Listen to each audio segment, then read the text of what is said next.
There are 35 people on death row in the state of Mississippi. This is part 4 of the series. Clyde Wendell Smith, 30 years on death row. A grand jury in Leflore County indicted Clyde Wendell Smith and his younger brother Jerome Pete Smith for the November 7, 1992, robbery murder of Johnny B. Smith, the owner of Sidon Package Store. The jury found Clyde and Jerome guilty of capital murder, and they were both given the death penalty. Roger Thorson, 35 years on death row. In Harrison County, Thorson was given a death sentence in 1988 for killing his girlfriend, Gloria McKinney, while committing abduction. Roger Eric Thorson went to Edgewater Mall in Biloxi on March 4, 1987, with the intention of having a conversation with Gloria McKinney, his former fiancée. He wanted to apologize to Gloria face to face because he was concerned that Patricia Cook, his neighbor and lover, might have said something upsetting to her. Thorson's friend Reggie Brazil informed him that McKinney wouldn't be leaving Morrison's until 4 p.m. when he arrived at the mall. Thorson approached McKinney's car as she was leaving the mall, said he was there to apologize, and asked if she would give him a ride to the Cedar Lake exit. She agreed. Thorson begged McKinney to continue driving toward his house when they got to the exit because he still needed to talk to her. Thorson then threatened McKinney with a knife. Until he pointed her in the direction of a rural road, McKinney kept driving at knife point. Then Thorson gave McKinney the command to undress completely and turn so that her back was to him. Then he placed a gun that he just bought from Paul Quinn, his neighbor, on the dashboard. Thorson took a piece of rope out of his jacket pocket and tied McKinney's hands behind her back once she had undressed. Then he bound her neck with her brassiere while she was still holding it in her mouth, and Thorson essayed Gloria McKinney. Thorson didn't want his fingerprints to be on anything after he essayed her, so he used the towel he had discovered in McKinney's car to wipe down everything he believed he might have touched. When Thorson asked McKinney if she would tell anyone about what had happened, she responded with a shake of her head that she wouldn't. Thorson did not trust her. He cut her throat with the knife. He exited her vehicle and took out Gloria's wallet, a plastic power steering fluid bottle, and the blue jacket he had given her. He wanted a picture of Gloria, so he took her driver's license out of the wallet. To give the impression that Gloria had been injured by someone else, he threw the wallet and bottle into the woods.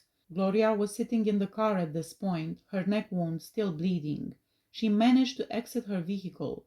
Thorson shot her in the head as he walked back to the car after she cried out for help. After running home, he went to his wardrobe and hung Gloria's coat. Thorson strolled up to Patricia Cook's trailer, which was right behind him, and used bleach to clean the knife and his hands of any remaining gunpowder residue. Then he returned to his trailer, buried the knife, revolver, shells, and Gloria's watch in a vacant lot close to it, and wrapped Gloria's jacket around them. Thorson was arrested for the murder of Gloria McKinney on March 8, 1987. Justin Underwood, 28 years on death row. When Lindsay Harris got home from work on February 15, 1994, he discovered that his wife Virginia had vanished.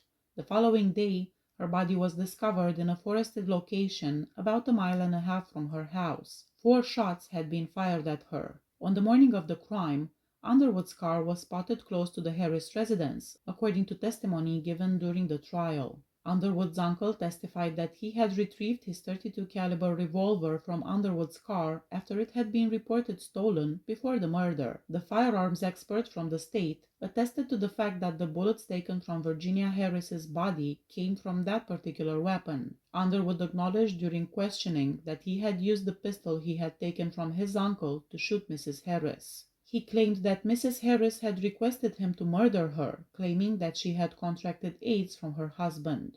During the trial, both the state and the defendant agreed that Mrs. Harris never had HIV or AIDS. After finding Underwood guilty, the jury decided that he should be executed. Alan Dale Walker, 32 years on death row. He was convicted of kidnapping, essaying, and drowning 19-year-old Konya Edwards on September 8, 1990. An accomplice said that Walker coerced the woman into having sex at Crystal Lake in Harrison County. The victim had met Walker at a bar.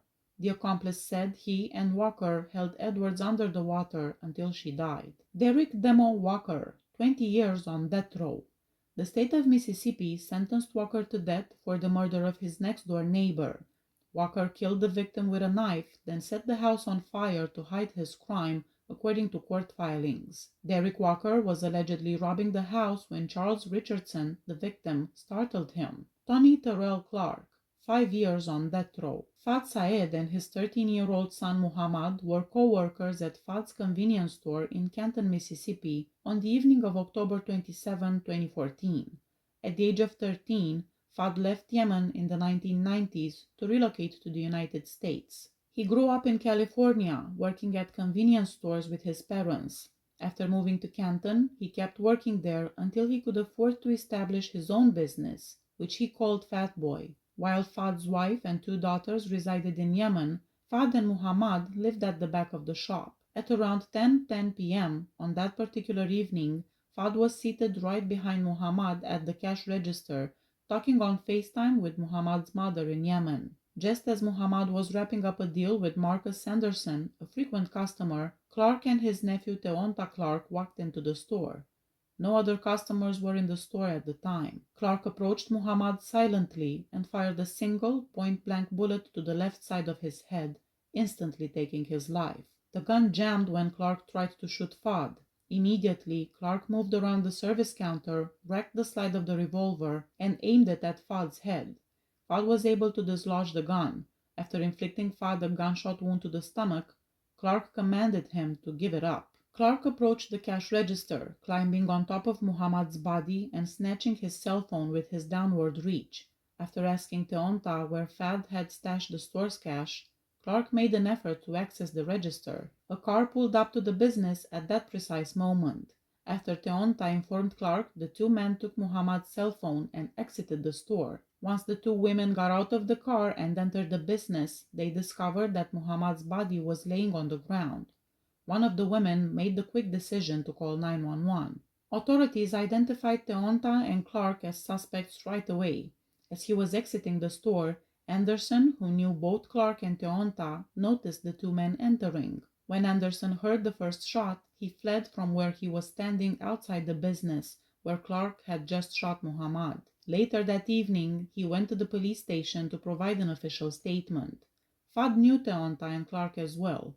Clark had occasionally shopped at the business, and Teonta was a regular customer.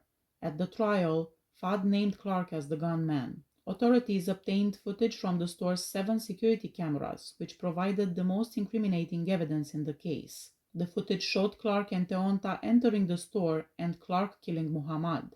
Additionally, Clark was seen on the camera snatching Muhammad's phone behind the counter and attempting to open the cash register. 1 week later, in Dallas, Texas, Clark and Teonta were taken into custody. Please hit that subscribe button if you like my channel. See you next time. Bye bye.